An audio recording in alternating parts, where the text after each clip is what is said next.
বিপিএলে anti corruption ইউনিটের অতিরিক্ত কড়াকড়িতে ক্ষুব্ধ ঢাকা ক্যাপিটালস। তবে গভর্নিং কাউন্সিল বলছে আইসিসির গাইডলাইন মেনেই কার্যক্রম পরিচালনা করছে আকসু। পেমেন্ট ইস্যুতে মোহাম্মদ আমির চলে গেছেন কিনা সেটা তদন্তে সিলেট টাইটান্সের চুক্তি ও নথি দেখা হবে বলেছেন ইফতেখার মিঠু। বিপিএলে ফিক্সিং ইস্যুতে সতর্ক বিসিবি, সব ফ্র্যাঞ্চাইজির ওপর ইন্টিগ্রিটি ইউনিটের কড়া নজর। তবে সেটা মাত্রা ছাড়িয়ে যাওয়ার অভিযোগ ঢাকা ক্যাপিটালসের। প্রধান নির্বাহীর ফোন জব্দ, আচমকা গুরবাজের রুমে প্রবেশ, ব্যাটিংয়ে নামার আগ মুহূর্তে সাইফকে জেরা করার ঘটনায় তারা ক্ষুব্ধ। মাঝপথে লিগ ছাড়ার হুমকিও নাকি দিয়েছে। ইন্টিগ্রিটি ইউনিট স্বাধীনভাবে ও নিয়ম মেনেই কাজ করছে দাবি বিপিএল গভর্নিং কাউন্সিলের। ফিক্সিং ইস্যুতে জিরো টলারেন্সের পুরনো কথাই শুনিয়েছেন ইফতেখার মিঠু।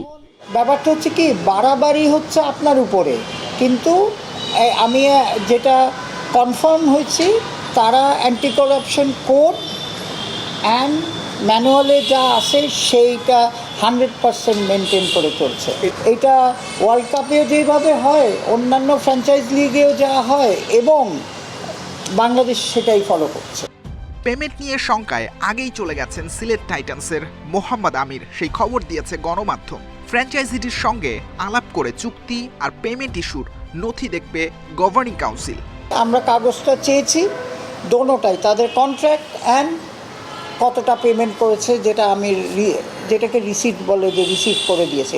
তারপর আমরা আমিরের সাথে চেক করব অ্যান্ড উই উইল টেক, আমরা তো আগেই বলে দিয়েছি যে we are there to protect the interest of the players. টাইগারদের টি-20 বিশ্বকাপ ভাগ্য ঝুলে আছে। পরিবর্তিত পরিস্থিতিতে বাংলাদেশি আম্পায়ার কি যাবেন ভারতে?